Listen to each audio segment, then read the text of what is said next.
Le Seigneur soit avec vous. Et avec votre esprit. Évangile de Jésus-Christ selon saint Marc. Gloire à toi, Seigneur. Jésus et ses disciples entrèrent à Capharnaüm. Aussitôt le jour du sabbat, il se rendit à la synagogue et là, il enseignait. On était frappé par son enseignement, car il enseignait en homme qui a autorité, et non pas comme les scribes. Or il y avait dans leur synagogue un homme tourmenté par un esprit impur, qui se mit à crier « Que nous veux-tu, Jésus de Nazareth? Es-tu venu pour nous perdre? Je sais qui tu es le Saint de Dieu. » Jésus l'interpella vivement. « Tais-toi, sors de cet homme. » L'esprit impur le fit entrer en convulsion, puis poussant un grand cri sortit de lui. Ils furent tous frappés du stupeur et se demandaient entre eux « Qu'est-ce que cela veut dire? Voilà un enseignement nouveau, donné avec autorité. Il commande même aux esprits impurs et ils lui obéissent. » Sa renommée se répandit aussitôt partout, dans toute la région de la Galilée. Acclamons la parole de Dieu. Louange à toi, Seigneur Jésus.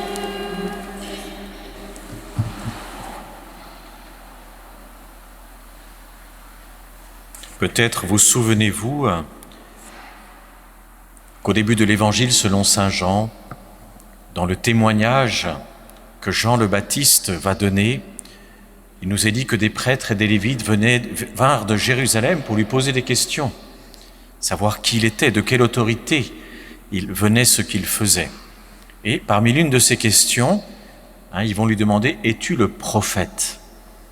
Pour nous, généralement, ça ne veut pas dire grand-chose. On se dit « À quoi fait-il référence ?» Eh bien, il fait référence au texte que nous avons écouté dans la première lecture. Au livre du Deutéronome, le Seigneur dit « Je ferai se lever au milieu de leurs frères un prophète comme toi, comme Moïse par conséquent. Je mettrai dans sa bouche mes paroles et il leur dira tout ce que je lui prescrirai. »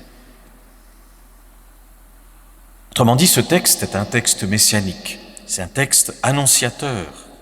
Dès le temps de Moïse, dès le temps de l'Exode, le Seigneur va annoncer déjà et de façon lointaine ce qu'il annoncera de plus en plus à son peuple, la venue de ce prophète, de ce Messie qui viendra pour nous sauver. Et ce qu'il nous demande, c'est d'écouter sa parole. D'écouter sa parole. Et l'Évangile va faire résonner cela aujourd'hui en nous montrant l'autorité du Christ. Il parle avec autorité.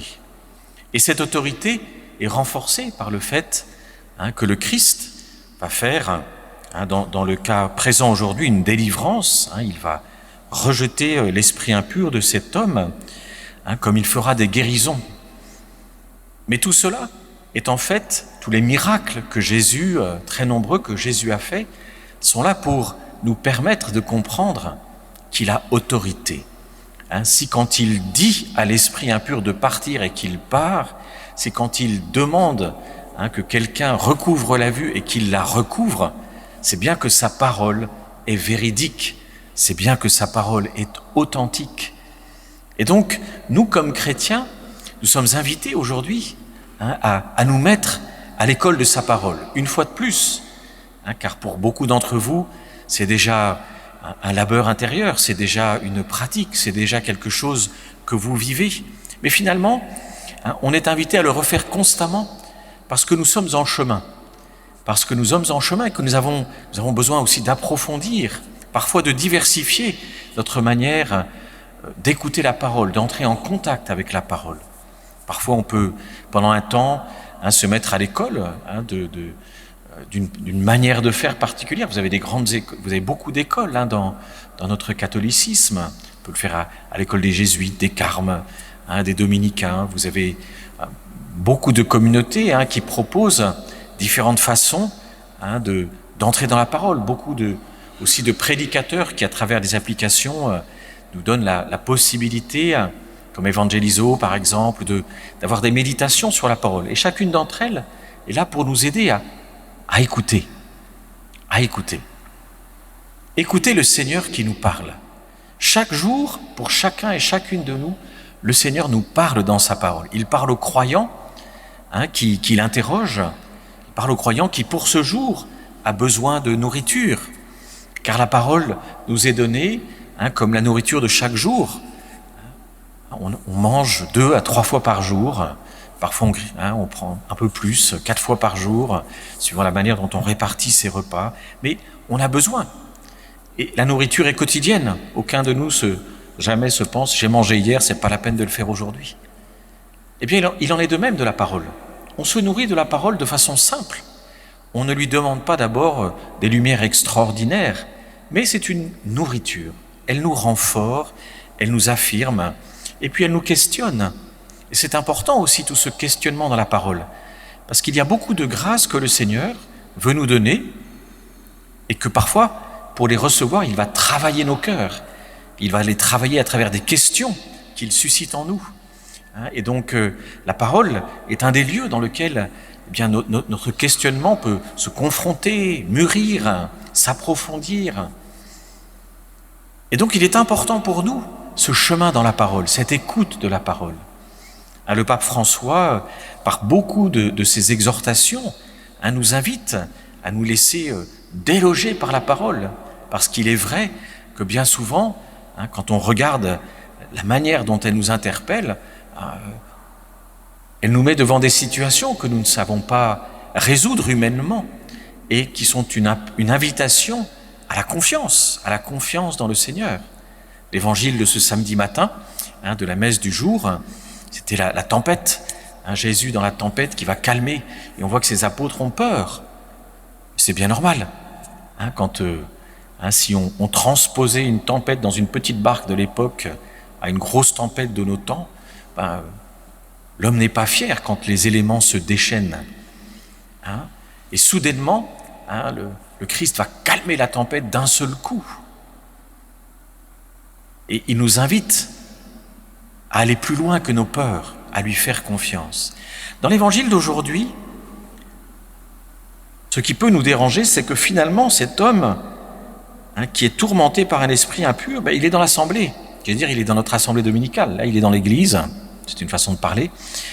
Pour nous dire que dans les assemblées synagogales, on venait à l'écoute de la parole et on y vient avec tout ce que l'on vit, tout ce que l'on porte. Et des choses pour lesquelles nous venons rendre grâce. Et puis parfois, on peut être tourmenté. On peut être tourmenté par bien des choses. Et on a sa place aussi dans l'église. L'église n'est pas une assemblée de gens parfaits, sinon je ne serais pas là pour célébrer la messe et vous ne seriez pas là pour l'entendre. Ce n'est pas une assemblée de gens parfaits. L'église est une assemblée de pécheurs qui cherchent Dieu, de pécheurs qui demandent la grâce, de pécheurs et surtout d'enfants, d'enfants bien-aimés qui se savent et qui veulent se savoir et qui ont besoin d'être confirmés dans le fait qu'ils sont aimés de Dieu, que Dieu les reçoit, les accompagne. Et souvent, on peut venir dans une église justement parce qu'on est tourmenté, parce qu'on porte des choses qui sont négatives. Parfois, ça peut se voir, on peut être un peu troublé. Mais qu'est-ce que l'on vient chercher ? Eh bien, on vient chercher cet amour de Dieu. On veut faire l'expérience de cette parole qui nous rejoint là où nous sommes, de cette bénédiction de Dieu qui vient nous rejoindre là où nous sommes, pour nous permettre d'accueillir le Seigneur dans notre vie et puis se sentir aussi libérés de poids que nous portons. C'est pour ça qu'il est important dans l'Église d'intercéder les uns pour les autres. Quand on voit quelqu'un qui ne va pas bien, la première chose, c'est pas de se dire « il faudrait qu'il ne soit pas là ». Parce que s'il ne vient pas là, comment pourra-t-il connaître le Seigneur ? Mais bien de se dire « je vais prier pour lui, je vais le bénir, Seigneur, viens sur lui, bénis-le, donne-lui ta paix ». Puis d'accueillir la personne, peut-être, de la diriger vers quelqu'un, vers un prêtre, pour justement que cette personne puisse cheminer. On n'a pas toujours la solution, c'est pas grave. Nous ne sommes pas des êtres à solution, nous ne sommes pas des mécaniques à solution. Mais ce que nous apprenons, c'est la compassion. Ce que nous apprenons, c'est avoir un cœur qui s'ouvre à la détresse des autres. Et la détresse des autres, parfois, peut nous déranger. On peut se sentir très inconfortable devant des situations qui se présentent. Et le Seigneur nous dit, n'aie pas peur, je suis avec toi. Si on ne se sent pas en mesure de répondre, parce qu'on peut très bien ne pas se sentir en mesure d'aller vers quelqu'un, mais on prie. On appelle sur le Seigneur la bénédiction, on le fait. C'est une autre façon d'ouvrir notre compassion au prochain. Parce que c'est dans la mesure où ceux qui ont besoin d'être soignés, comme dira Jésus en d'autres circonstances, notamment dans l'évangile de Matthieu, dans la mesure où les malades du cœur ou de l'esprit ou malades physiques viennent dans l'église du Seigneur, qu'ils pourront aussi le rencontrer.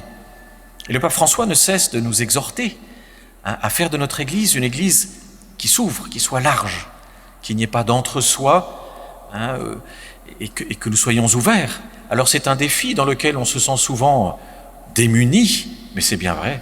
Et vous n'êtes pas les seuls. Je suis bien souvent démuni. Et parfois on est accosté par des gens. Oui, on est démunis, mais on fait confiance au Seigneur. Et puis après, si on a pu faire quelque chose, ou parfois on n'a pas su comment, on n'a pas pu, mais on continue à prier pour cette personne. C'est tellement important que petit à petit, notre écoute de la parole, notre manière de nous mettre à l'école de la parole, nous conduisent à une obéissance à la parole. Obéir à la parole de Dieu, c'est lui faire confiance. Et en fait, l'obéissance, pour nous, souvent, on se dit, on la conçoit de façon servile. On se dit, il faut que j'obéisse, donc mise en pratique. Et je fonce. Non. La racine du verbe obéir en hébreu, c'est écouter. Écouter. C'est écouter plus profondément la parole, parce que bien souvent on se dit, mais je ne sais pas comment la mettre en pratique. Or bien souvent, c'est à travers des choses extrêmement simples de la vie quotidienne qui nous sont données, qui bien souvent sont presque sous notre nez, même bien souvent sous notre nez, et on n'a pas besoin d'aller chercher, comme disait ma grand-mère, midi à 14h. Et bien souvent, donc, de mettre la parole en pratique, c'est d'abord d'ouvrir nos yeux, c'est d'ouvrir nos oreilles, c'est de s'ouvrir à ceux qui nous entourent, et puis là, de donner, et de persévérer à donner. Parfois, on va se dire, mais moi, je n'ai pas de grandes choses nouvelles à faire. Mais ce n'est pas le but. Le but de la vie chrétienne, ce n'est pas d'abord de faire de grandes choses nouvelles. Qu'il y en ait qui fassent de grandes choses, loué soit le Seigneur. Mais ce que le Seigneur nous demande à tous, c'est dans ces petites choses de notre vie quotidienne, de donner et de persévérer à donner, de persévérer à écouter, de persévérer à tendre la main. Et puis si on a raté une fois, on recommence l'autre. Et puis si on passe par une période qui est plus difficile et on n'a pas pu le faire, parce que on traverse parfois des périodes où on est angoissé, on n'arrive plus à aller vers l'autre, et quand les choses s'apaisent, on recommence. Autrement dit, c'est continuellement que on va faire cet effort. Et c'est ça qui crée la communauté des croyants. Encore une fois, la communauté des croyants, c'est pas la communauté des parfaits. Encore une fois, je ne serai pas là. Nous ne serions pas là. La communauté des croyants, non. C'est de ces enfants de Dieu qui se savent aimer du Seigneur et qui veulent que cet amour soit communiqué, soit donné, et qui nous rend compatissants pour devenir accueillants. Alors demandons cette grâce au Seigneur, de cette écoute profonde qui nous conduit à accueillir tous ceux qui viennent à nous, toutes celles qui viennent à nous, et parfois aussi, je vous le partageais il n'y a pas si longtemps, à sortir d'une certaine zone, qui n'est pas toujours le cas. Je sais qu'il y a beaucoup de situations différentes quand on parle d'une assemblée, mais parfois aussi de sortir de certaines situations de confort dans lesquelles on se trouve pour se mettre au service de gens qui ont plus besoin. Et certains et certaines d'entre vous qui me connaissent un peu savent que je rappelle souvent qu'il y a des besoins dans le service des malades, dans les EHPAD, qu'il y a des lieux où nous pouvons donner un peu de notre temps, si ce n'est pas toutes les semaines, ça peut être tous les 15 jours, pour aller à la rencontre de nos personnes âgées qui sont seules. Et peut-être de se rendre visite les uns aux autres aussi quand on sait que telle ou telle personne est seule. De faire cette démarche, de sortir de nous-mêmes pour aller consoler, fortifier, pour aller prendre du temps, donner du temps. Et tout cela est important parce qu'en fait, c'est comme cela que nous formons la communauté chrétienne. Alors, bien souvent, vous savez, on a tous les mêmes réactions. On se dit, c'est pas pour moi. Oh là là, moi je n'y arriverai pas.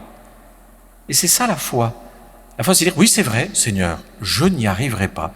C'est vrai, Seigneur, je ne sais pas comment faire, mais je te fais confiance. Je te fais confiance et je ne vais pas d'abord me dire, je vais faire un grand pas, surtout si je sais que je ne peux pas le faire, parce que c'est la meilleure manière de ne jamais y arriver, mais de se proposer le petit pas que je peux faire, de se proposer ce qui est à notre portée et de commencer par tout ce qui est à notre portée et de le développer et de le faire et de le refaire et de demander au Seigneur, est-ce que tu ne m'appelles pas, voyez, à rendre service un peu plus et de ce temps précieux qui m'a été donné, de pouvoir en donner à d'autres qui en ont besoin. Et bien que le Seigneur nous aide à savoir nous mettre dans cette écoute profonde de sa parole pour lui répondre. Amen.